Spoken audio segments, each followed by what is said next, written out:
I like it spooky.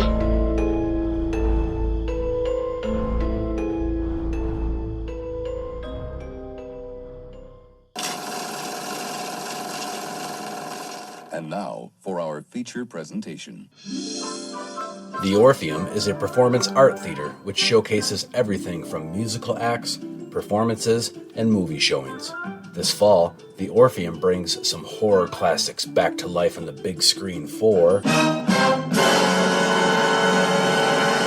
the 2022 After Dark Fright Film Fest. featuring 1941's The Wolfman on September 30th, 1992's Dracula on October 7th. I'm Dracula. I am Dracula. 1982's The Thing on October 14th. Why don't we just wait here for a little while? See what happens. 1928's The Man Who Laughs on October 21st, and 1951's The Day the Earth Stood Still on October 28th. Interrupt this program to give you a bulletin just received from one of our naval units at sea. A large object traveling at supersonic speed is headed over the North Atlantic toward the east coast of the United States. The Orpheum Theater is located at 57 South Kellogg Street in downtown Galesburg, Illinois. For more info, you can find them on Facebook.com/Galesburg Orpheum or call them at 309-342-2299. Email them at info@theorpheum.org or find more information by visiting galesburgorpheum.org. The Orpheum in Galesburg, Illinois is ready for Halloween. Are you? All movies mentioned start at 8 p.m. Admission is free. Hey everybody, welcome to the I Like It Spooky podcast. I'm Brian and I have some special guests with me for this episode. Hey, I'm Erin. I'm the executive director of the Orpheum Theater. I'm Ross. I'm the technical director here at the Orpheum Theater. So the Orpheum Theater is located in Galesburg, Illinois, and this year they're doing the After Dark Fright Film Fest. This is the fourth year, I believe. 4 years since we've done it, the third year. We started it in 2019, and then we had to skip 2020 because of the mandates in October of 2020, and then we came back in 2021, and so this will be our third year doing it. Yeah. Mm-hmm. Yeah. And we love the spooky season here at the Orpheum. Yeah. So 2020 was probably the scariest season at the Orpheum, even without the movies. That's for sure. So like I said, the Orpheum is located in Galesburg, Illinois. Are you not-for-profit? Yeah, we're a 501c3 nonprofit entity as well. And if you want to hear a little bit of the history, I'm sure Ross can give kind of a cliff notes of the 106-year-old history of the Orpheum Theater. Yes, it was built in 1916 as part of the Orpheum Circuit of vaudeville theaters, and there were Orpheums in all major cities across the United States. And several still exist today, the Los Angeles one, San Francisco, New York, Boston, but the Galesburg Orpheum is one of the smallest, if not the smallest, Orpheum still standing and doing live shows. It became a movie theater during the 1930s, and it was Galesburg's big grand movie palace from around 1935 until 1982 when it closed. It was closed and slated for demolition because of the great expense in keeping it open, but then a group of volunteers and theater lovers, including Prairie Players Civic Theater, the community theater group here in town, they banded together and raised money, and the theater was rescued by a combined fundraising effort and, like an effort by the county to get state money to, support it as a public venue, and it reopened in 1988. And we've been operating as a mixed, use theater ever since. As in the beginning, we showed both, silent films and live performances, and then for many years, most of its history, in fact, spent as a movie theater. Now it's nice to return to our roots, as vaudeville does a variety of shows, and we have a variety of programming, and we even do weddings and funerals and what have you, And we always give tours too. We're always proud to give tours. That's one of the most fun things we can do, is in our programming. So when I die, I could have like a grand showing of my funeral. You could do that. Yeah, It's been done. I don't know that anybody'd show up, but I mean. Well, you can have a few people in here, you know. Yeah. It's almost 1,000 seats. It's actually 924. When it was originally built, it was, fun fact, it was 1,200 because the seats were all much smaller. You can imagine people in 1916 were much shorter and skinnier than we would be today. Not many McDonald's in 1960. No, Great Depression style. Yeah, yeah. It wasn't here yet, but it was coming. Everyone felt it. Their one meal for the week was going to the Orpheum and getting popcorn. It was the best popcorn I hear. But anyway. So you guys have concessions. That's one of the ways that you help fund the theater because the showings are free for the Fright Film Fest or the After Dark Fright Film Festival. So so we were able to keep the tickets free, partly because we're able to sell our concessions. So if you're able to, please do plan on coming to purchase some popcorn from us. We have beer, we have wine, we have soda, we have candy, all the good stuff that you need for a fun night at the movies. We really love the Fright Film Fest. Like I said before, we love all things spooky. We adore this spooky old creaky venue as well. It has a lot of great stories. So it's really neat to be able to kind of turn off the lights and bring some horror films to the stage. Yeah, we have you say his name's Roger? Roger, yes, yeah. Roger. Yeah, we have you guys can't see Roger, but we can share a picture of Roger. He's helping us with the podcast today, so he's kind of quiet though. Yeah. He's a little quiet, yeah. The strong silent type. You guys will see what we mean later when you look at the photo. So you mentioned that it's possibly an old creaky haunted theater? No, I don't mean to imply that it's when we say creaky, it's not creaky as in it's going to fall apart. No. But like the spooky kind of. Yes, the sounds the building makes, I can personally bumps in attest. the night type of thing. All of us have heard, all of us have had individual experiences with different presences in the theater.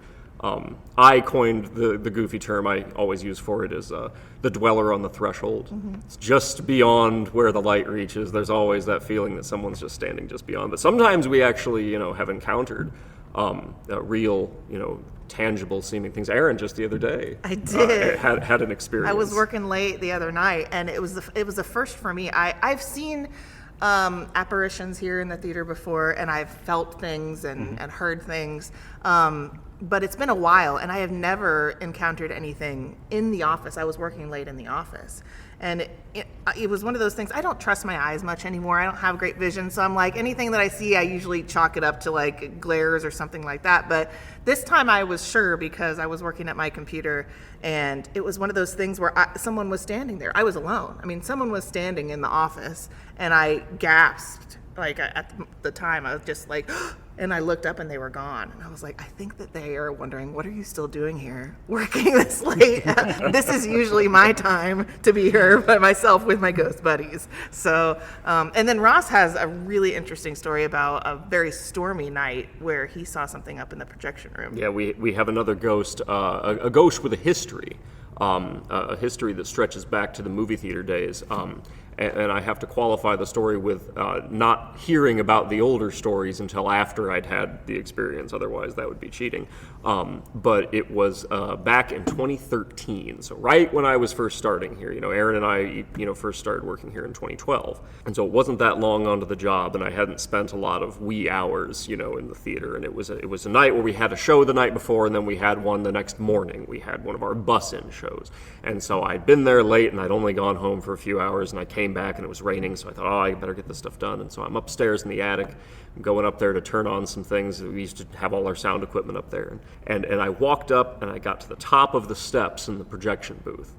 And you can see straight down the front of the building. If you look at the front of the Orpheum, there's that green tile roof at the top, and there are those three, white porthole windows. That's the projection booth right there. Those windows are right in there. And so you can look down the whole length of the front of the building on that floor through there, because the projection booth is just a hallway. And at the other end, there's this little girl standing there, in like a white shirt and like overalls kind of thing, and she's just standing and she turns upon me getting to the top of the stairs and just walks back into the attic.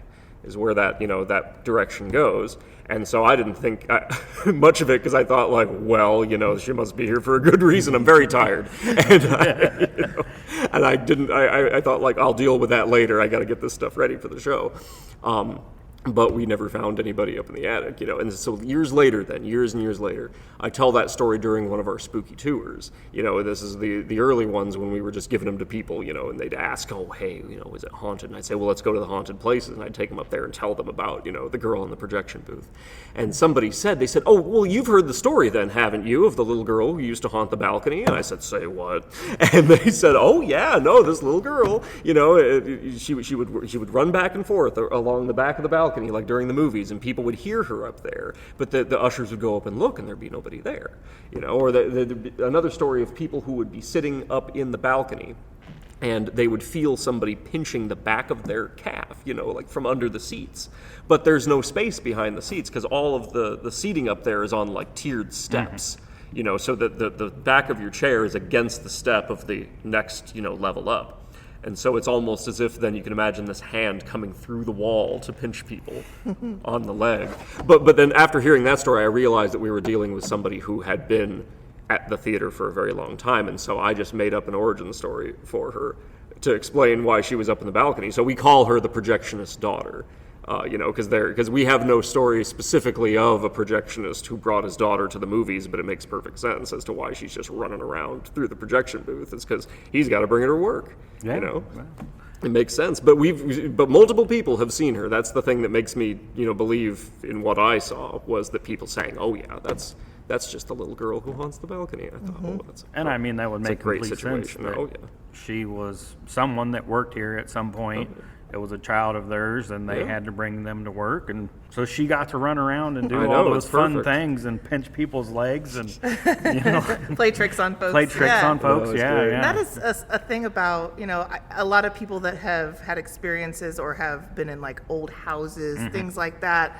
The Orpheum is a place that's been here 106 years, and it has had so many people with feeling very intense emotions or experiencing things that have in our minds kind of leave this kind of spiritual residue or and leaves it behind, and it permeates the physical structure and the air in a sense around us. So that's kind of how we kind of quantify or how we make sense of all of the things that kind of happen here. And we actually had there was a musician that played for the symphony when the symphony was doing things here that she was, and Ross can piggyback off this because he had the conversation with her, but she was a medium, and she said something to the effect of how like there were just so many voices that were trying to talk to her, right? Yeah, she was down in the dressing rooms below us right now, under the stage is where all the dressing rooms are. And as she's sitting down there, she said that this showgirl, like from a chorus line, came up and just sat down next to her in period costume, and that she asked her where she was from, and she said, "Did you die here?" And the showgirl said, "Oh no, but we had such a great show. I wanted to keep doing it." And so that kind of redefined for me the sense of like why theaters would be haunted, because people always ask, "Did someone die here?" And while the answer is yes, we do have one story of somebody who died during a movie, just fell asleep or slipped away, whatever the case may be. But that's not like that's just one incident. I mean, given all the things we've ever seen and all the things we've heard, I feel like some people just choose, given the chance to haunt, wouldn't you want to haunt somewhere you loved? Imagine having the best show of your career here. Maybe, she died later on tour, but then she thought, oh, that Orpheum date, was a great show. It was a great engagement. But that's kind of, like Aaron was saying, the kind of permeation of space. I mean, we hear music just, in the quiet theater, and the ambient noise of the big hall. Sometimes you're walking down a hallway and you pass the doors that lead into the theater, and you just hear a snatch of just vague talking and music. Or like the projectionist's daughter, you think she may have lived to be 80 years old, but true. Maybe in her lifetime, maybe that was one of the happiest times of her life. Yeah, the happiest time in her life was going to work at the Orpheum and pinching people's legs. And just being, just shenanigans being in a the kid. theater. Yeah, It's true, Yeah. No, we think So- about that a lot. Yeah. It's a true possibility. You said this is the third year that you've put on this After Dark Fright Film Fest. Some of my fondest memories with my son, who's 16 now, he lives up by Chicago, but he's here in the summer and he does come in the fall, are coming to movies at the Orpheum. Yeah. And not always during the film festival in the October. In the summer, we've seen Army of Darkness, we've seen Jaws, we watched Plan 9 from Outer Space. I don't remember if that was one Plan year. 9 was on our first Fright Film Fest, and actually those two series are tied together very intricately because back in 2013, Throwback Thursdays, we had our first season. It was Aaron's brainchild at the time. Because we had the daunting task of filling a summer where we had not scheduled any shows because there was a renovation project that was planned. But some of the funding didn't come through like was expected, and so we had to postpone the project for years later, and we actually ended up doing that stuff when we turned 100 and had another fundraiser. But it had originally been planned for 2013, so we had none of our usual engagements in the summer, nothing. We weren't doing a thing. And we were trying to figure it out. And so Aaron had the idea of what if we got the licenses for these cheap or free movies, because at first we were using a few public domain ones, I think, just to fill the space. And we would then, just sell concessions as usual. And the idea was that if we didn't have a ticket price, more people would come out, and then more people would buy concessions because there was no ticket. And the season would support itself based on the fact that, we were maybe getting people who otherwise wouldn't, maybe be able to afford a ticket to go, and even if they don't buy concessions, the people who would be able to afford the ticket now buy more concessions. It's just a whole big thing. And so it was a great kind of way to get more people into the theater than ever, and it ended up being wildly successful. And then we thought, well, let's do it again next year, and so Aaron's idea snowballed into a thing. Now we have sponsors, and people, actually support it, for us, so we don't even rely on the concessions as much, but it's still the driving force of it is we can afford to have it be free. There are certain things you can just do for free if you have the right support for them. And so then that became Fright Film Fest when we realized that there was a need, there was a desire for spooky, films in the fall, and that we can and should have the same format we do in the summer. Especially because a lot of we realized that a large amount of people who aren't here during the summer at the college would then start coming out to those movies in the fall because they're actually in town at that point. So that it was a kind of an added bonus was, we have more people we can reach this way. And it doesn't so much matter that, the kids are now back in school and they're not as available to come out to the movies as they would be in the summer and so on and so forth. But yeah, ultimately, thanks Aaron for that idea. It ended up working out really well. I'm so stoked on it. Like I was saying, I love this time of year, and I like that we do it, The summer films are great. They're fun. They're having the afternoon, the matinee, and then an early evening. But when it turns dark and then you get into the leaves falling, it really kind of sets the mood, putting these old films on the screen. And I'm really excited about this season because Ross has helped me pick some of these titles, and we put together something that has a real variety of kind of horror films that not only a variety in style but in like decade too. I think we go from 92 to we run the gamut between 1992 back to 1928 with The Man Who Laughs. So. And one of my fondest memories again is I brought my son and my nephew to Phantom of the Opera, which is a silent film, but just to watch it, I'd never seen that Phantom of the Opera, and just to watch it on the big screen and see the colors. And they were entranced. They just did not move the whole movie. And my nephew's 18, my son's 16. He may have been 15 at the time, but it's just like, I can say I saw Phantom of the Opera in the Orpheum Theater, this beautiful historic theater, for the first time on the big screen. You have to think she's 4, but The Wolfman is an older movie, and I encourage people to bring maybe not 4, maybe she's a little not normal 4. She's but preconditioned. Yeah, she's preconditioned. But if you have a 10 or 12-year-old and teenagers, bring them to see The Wolfman. Absolutely. Bring them to see these movies because maybe not The Thing. Maybe a little bit older, but off of it. Yeah. But definitely The Man Who Laughs, too. Yeah, both of those movies were, what do they call them, pre-code or what have you. Yeah, yeah. Well, Wolfman, I always list the ratings if I can on the marquee if there's space, just so people can know when they're looking up at it. And the Wolfman is curiously rated P because back then it was just pass or not pass, and then it would be unrated or whatever. Yeah. But yeah, so the Wolfman has passed the stringent 1941 FCC standards of morality, so I think it's safe for the youngsters. I saw Wolfman on television in the 90s when I was growing up. You know, it was just on, and you could just watch that. And it was Dracula. I remember very clearly because they actually show the stake entering the vampire's chest, and as a kid that kind of freaked me out. But so maybe some things were on TV in the 90s it shouldn't have been. But the Wolfman definitely more family friendly, if you want to put it that way. Man Who Laughs too, because that's just older sensibilities. And I would say The Day the Earth Stood Still would be. I'd say I wouldn't put it in the same field as The Thing, but I feel like it has a more startling premise. Okay. Well, I guess it was Cold War era startling premises. So the looming specter of world destruction that our parents grew up under. But that's another nice thing about this festival is. And I'm going to call it a festival because it is. I mean, it's a film fest. That's right in the name. Yeah, we're people like me, and sounds like you guys are. This is a festival. We enjoy this. This is something that we celebrate. Absolutely. And if you're able to, and you feel like your kids can stand, the horror in these movies, bring them out. Bring them to the theater. They'll enjoy it. We come.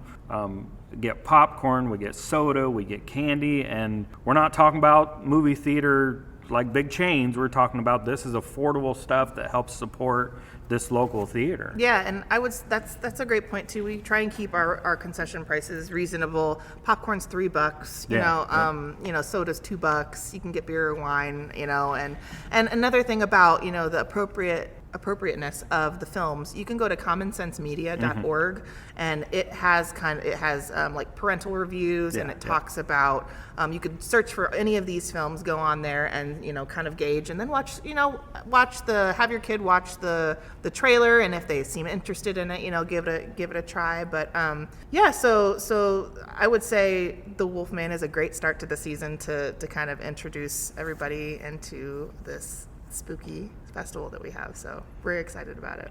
So now I've talked about my favorites from the horror films. Do you have a favorite, Aaron, that you've watched here at the Orpheum? I will say that I have never truly been like a big horror movie buff. Like, I don't like slasher films. Like, I like psychological thrillers and things like that. But over the past few years, I've really, really gotten into silent films. And there's something about silent horror films that is just some of the creepiest things I've ever seen, and the way that actors make the story work and visually and emotionally, like how they can make things just absolutely startlingly creepy is so cool.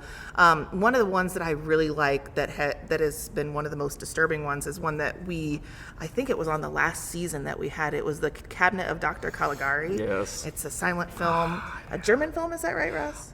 Maybe. Yes, it is. Yeah. It was German Impressionist. I will say that is probably one of my favorite horror movies. So that's you can kind of like see that's kind of my like my little niche of horror is the really like visually appealing psychological type almost like beautiful like images and very thought-provoking images. So The Cabinet of Dr. Caligari I highly recommend to people. And another thing about that, it's not necessarily that movie itself, it's the movie in the Orpheum, like you were saying, like when you're sitting here in the dark and the film's playing, and not to take yourself out of it, because you should definitely enjoy the film for all that it is, but if you sit back for a moment and kind of just take in the setting around you and being with the other people that are also enjoying it with you, that's kind of a whole piece of the picture that really makes it for me.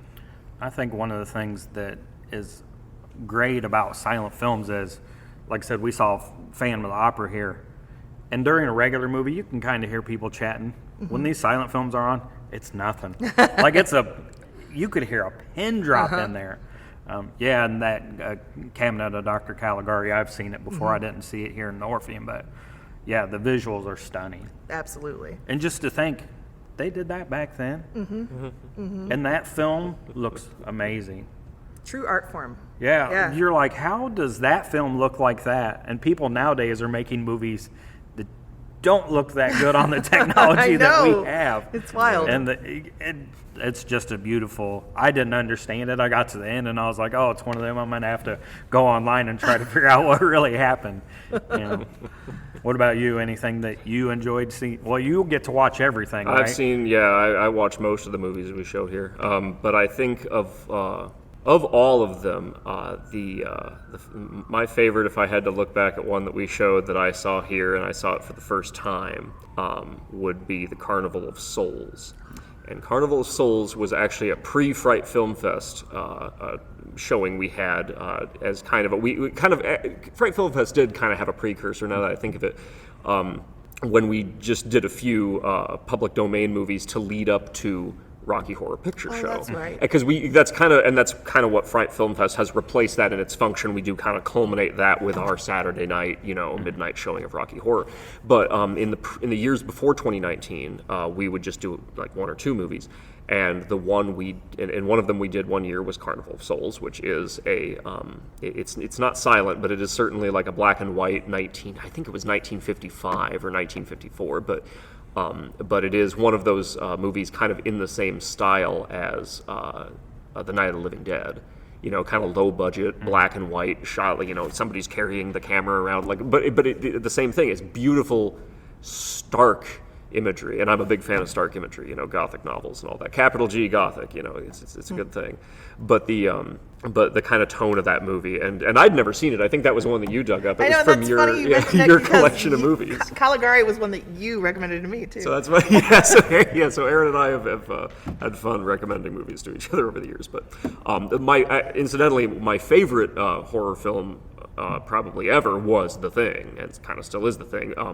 And so I'm excited that one's on the. I did not have anything to do with that being on the list this year, maybe other than just saying it's a good movie in front of Aaron. But yeah, that's definitely Carnival of Souls, though. It's a great movie. You may have said it's your favorite a time or two, and a couple times. It caught on in her brain somewhere. She remembered it. And she's like, I'm gonna put that on the list. It's a good one. It's so creepy, especially that dog. Mm-hmm. And I won't spoil anything for anybody, but some people say dogs are bad actors. This dog is the best actor I've ever seen. Ever. It's by far the best actor in the movie. Actor. Oh my God, that dog! And to think that's a dog, that it's not a robot. A dog is doing that. It's great. Oh boy, now I can't wait. Oh, I can't wait. Anticipation of it. It's gonna be great. Have you seen The Thing? I haven't. No. Oh, you're lucky. Oh man, and that's one of the things I love. Like coming into the theater, as many horror movies as I've seen, I don't know that I've ever seen The Wolfman. I don't know. We haven't done a whole lot of Universals too much. There's actually a friend of ours who during the pandemic we had a program where you could rent the theater for just like you and 10 friends, and it was just a few. It was just I think we started at like $200. It was just like, hey, if you can get 10 friends and you got $20 each, like we'll do it. And so for a few months there we had that program, and there was a guy who did it more than anyone else. He did it over and over again because he loved watching movies in the theater so much, He's a big movie fan, and so a lot of the times he would want to watch old Universal monster movies because they were his absolute favorite. We've actually, he and I have watched Frankenstein, Dracula, The Wolfman, The Mummy, watched all those. Even Abbott and Costello Meet the Mummy Meet Frankenstein, or whichever one it was. They met everybody. They got to see them all. Yeah, lucky them. But somehow they lived through all those. Yeah, but we've showed a few actually as public movies, and so I'm excited to get throw maybe the Creature from the Black Lagoon on next year or something. I remember seeing that one on TV as a kid. That's my favorite Universal, and it's beautiful. It's the costume design alone, because I didn't think Frankenstein was near as impressive as the creature. But there's one of the things that I remember now as we're talking about the movies. I don't remember if it was last year or a couple of years ago, but you did a double feature of It's a Wonderful Life and Night of the Living Dead. Yes, and that's actually the man I was just talking about. Mark Rasmussen is his name. He's a photographer, a professional photographer. And he approached us originally back in that was 19, wasn't it? I think it was 2019, fall of 19, and he said that he loved Galesburg so much and that he wanted to like in his favorite thing is these movies he loves, and so he wanted to share his favorite movies with Galesburg, and so he approached us and said, how much would it be to do a public showing like this, so we worked it out and like got the licenses so we could do it right.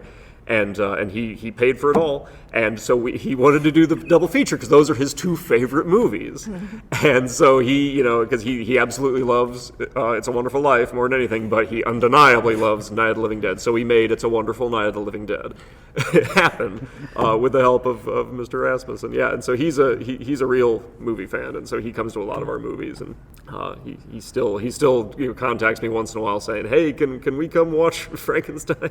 I say, yeah, man, come on over. But yeah, so that was one of our most adventurous films, and we couldn't have done it without him. It was his idea from the start.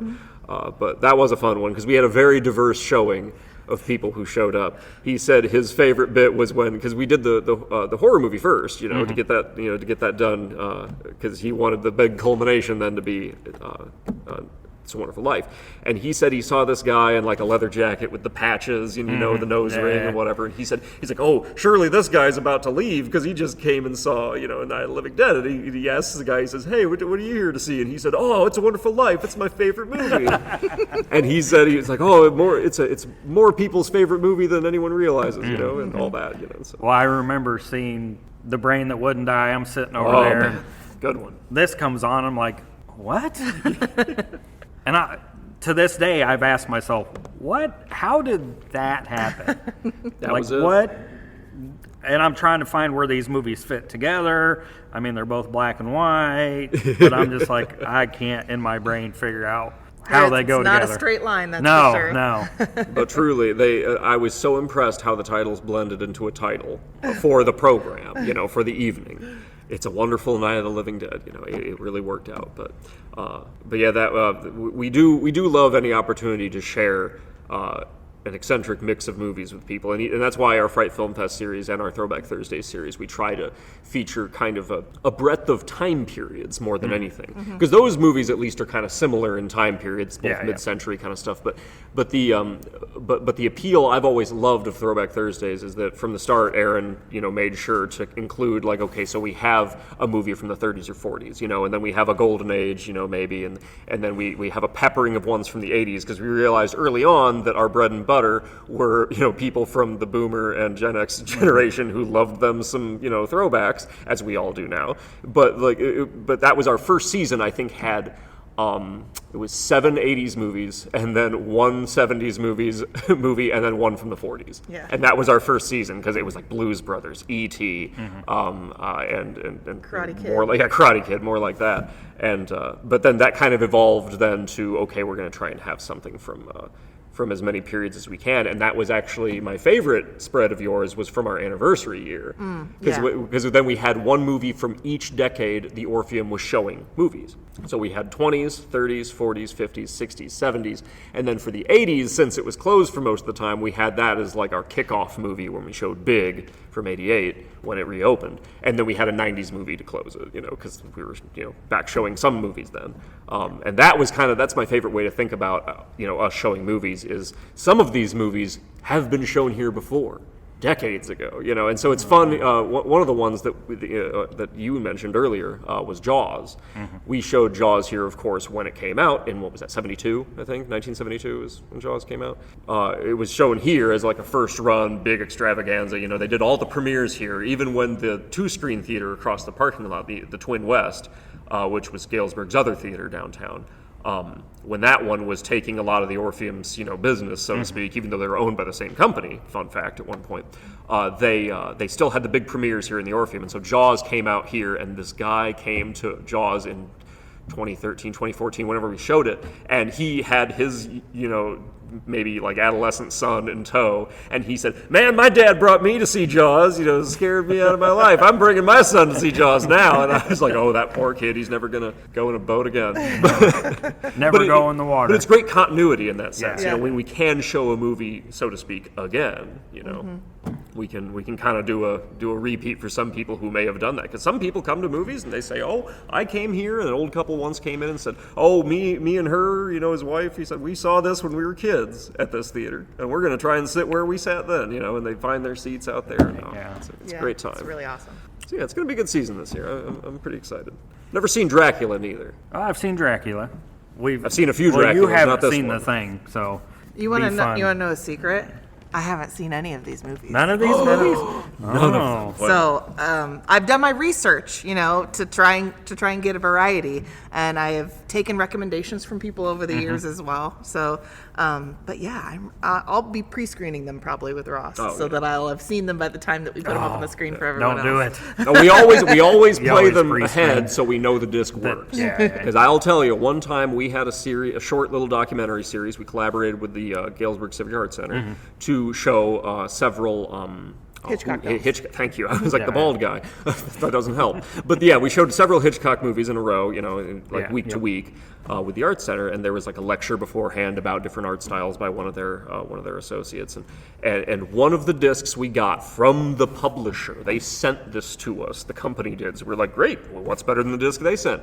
Just cut out in the middle of one of the movies, and we tried a few things that you do when you show movies publicly. You get used to we got to we got to try again. It just wouldn't go. It just kept skipping out and stopping. So it was the only time in 10 years I've ever had to say, sorry everyone, the movie just won't go. Sorry. And then that's it. And the lights slowly come up, and that's the only time. And it was so now we make sure absolutely every single time, play the movie beforehand, watch it start to finish, see that it doesn't skip, because at least then you'll know it didn't do it the first time. In the future, I guess we just should blame it on the ghosts. I mean, we could have, I should have just told everybody, get out, it's haunted, they were displeased. They would have all stayed. They're like, okay. We get to the watch cameras Hitchcock's out. movie.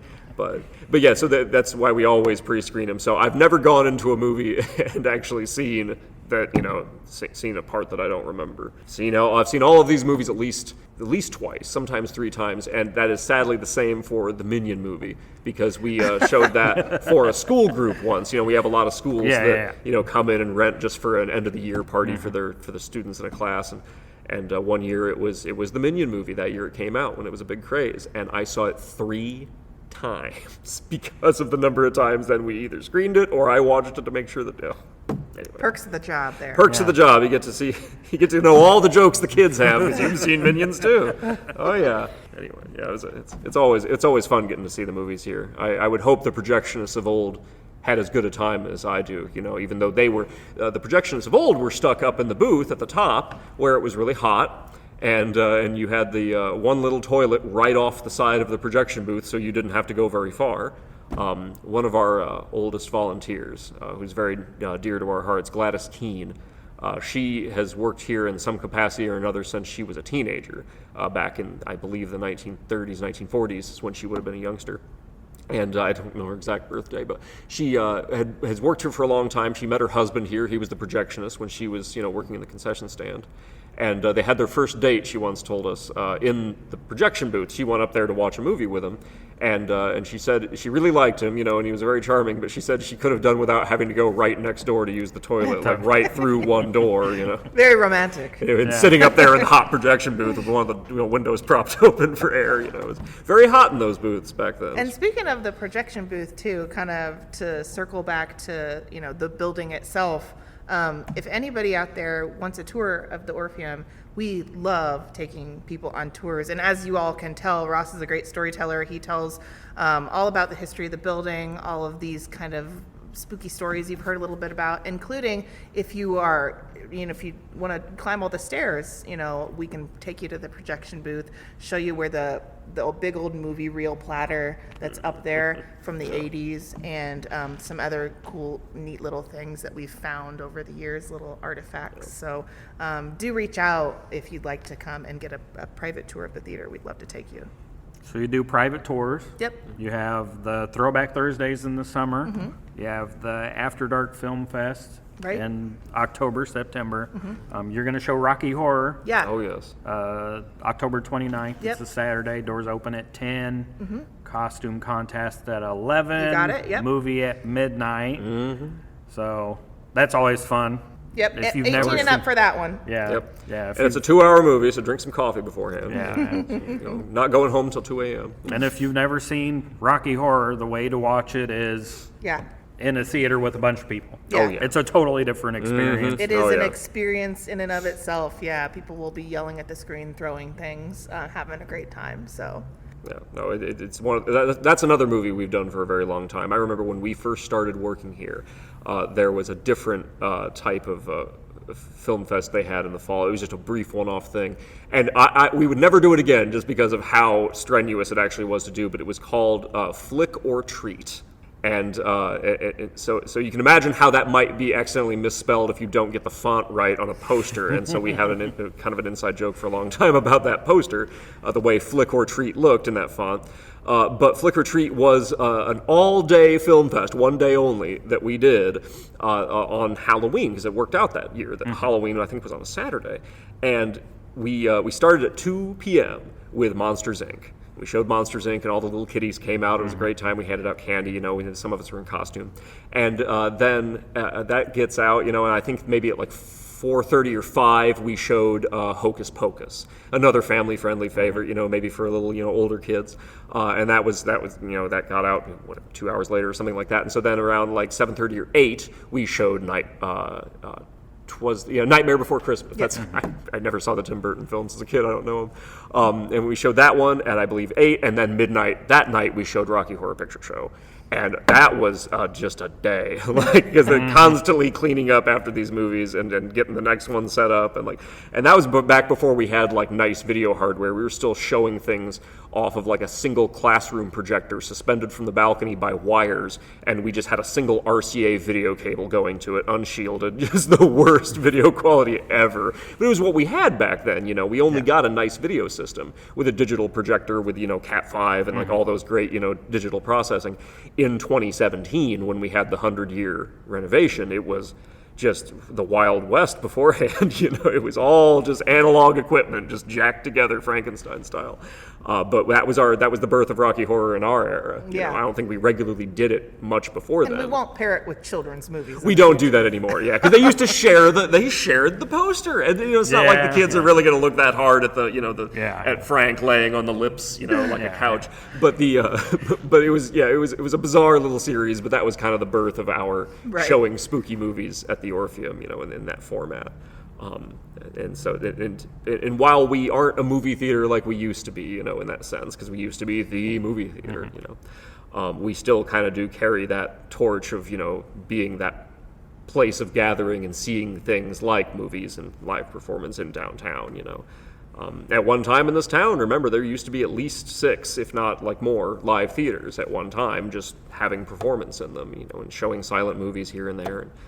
And even though we're probably the only one left in its full form, there are still parts, I guess, some people say, oh, the Grove Theater's still there. And I was like, oh, that's the Salvation Army building now. It's not, I can't look at that and say, oh, that was once a theater. It's different. It's different to have this whole place here. And that's, I think, what makes it so special. And we're really, really proud of it. And we're really honored to kind of be stewards of it and to take care of it and to allow, to open it up to people that can enjoy it.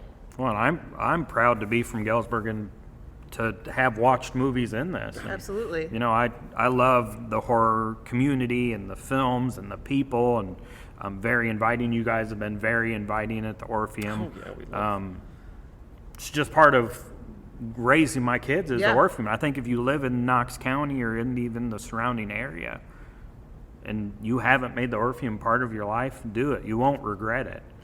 It's like you said with the ghosts. This might be someday where I come to haunt because I have so many fond memories. There's and so I'll much continue space. to build them with with a 4-year-old. Yeah. We caught several movies this summer where she's gonna catch, probably the Wolfman, not the Thing or Dracula, or, the others, but that'll be part of her growing up is coming to the Orpheum. I hope it continues for her whole lifetime and lifetimes after her. Absolutely. And that's another thing too. We want this place to be something, and we hope people do feel welcome no matter what. That's one of the reasons why we have these events that are free admission is you don't have to wear fancy clothes. You don't have to make a lot of money. You don't have to be in some certain circles, social circles. This is a place that was literally built to be, as it says in the philosophy of the architects, a shrine to democracy, where everybody is welcome, all sorts of different people. So if you haven't been to see us, look at our events, come out to one of these movies. It's a great way to kind of, start if you haven't started. Come with your friends, come with folks like you and see us, and make it, like you said, make it a part of your life, and curate some great memories here. Maybe You can like come you by said. yourself. I've been Yeah, in come by Orpheum yourself. several times by myself. Yeah, I mean, you're never truly alone here, is what I hear. Oh, no, never that once. would be accurate. Yes. Well, thank you guys for everything. Yeah, You bet, thanks yeah. for having us. Yeah, it's great. Aaron and Yes. Ross, thank you guys very much. Yeah, thank We're going to share the Orpheum, the Facebook page and the Twitter page and the Instagram and the website. We'll share the movie times, all on the I Like It Spooky socials. That's great. Can't wait to see everybody. By now, you've heard the commercial that we did for the Orpheum. I hope you yes. guys Oh, so enjoyed exciting. that. That's great. Love it. Clint threw Marvelous. that together. He's in Michigan, so he can't be here in Galesburg. 'cause- Thanks, Clint. Yeah, thank That he sounded works awesome. he works a 9 to 5, or I don't even know what his hours are. He takes a nap every day, so he's probably napping right now as we're doing this. But we're sitting here drinking coffee, and this is just, I've never been on this stage before that I can remember. It's a totally different outlook. It's beautiful. I mean, the theater, I've been to some other older theaters, and not that they're not beautiful, but this has got to be one of the top views in the United States, if not the world. I mean, it's just beautiful. very- That was special. That was how they intended it. Yeah, The architects wanted it to look as splendid as possible. That was one thing that all the Orpheums are supposed to have in common. They were all supposed to be very beautiful, because it was supposed to just be a place for people to come and make their escape, with the story. And that's what we're doing with these movies. It's all part of Well, it. and like you said, the movies are free, and where else can you go and sit in a theater that's over 100 years old, in a box seat, and Right. enjoy a showing for free? Yeah. I mean, we go sit. It's like your royalty are important, and you don't have to be.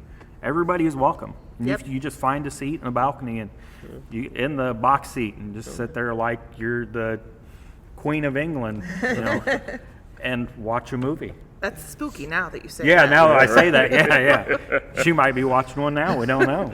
I mean, Free to do as you please when you're a ghost. there's been some famous people that have graced this stage. Yes. Some of Oh, the yes. Yes, there greatest entertainers in American history. And people from all over the world. So, It's a special place. yeah, very special. Thank you guys again. Thank you for having Thank you. us. Oh, It's been delightful. yeah. Hope you guys have a good day. Thank you guys again you so too. much.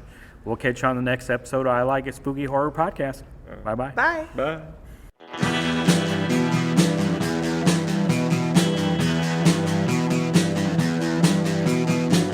You're listening to the Prescribed Films Podcast Network, home to hundreds of hours of free podcast entertainment.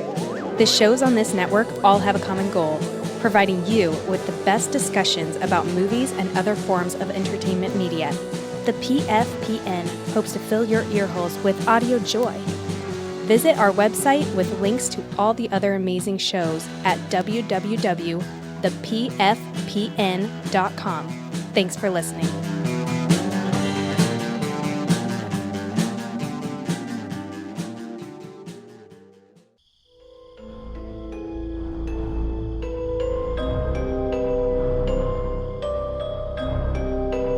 Hey, what's wrong with you, man? Show some fucking respect for the dead, will ya?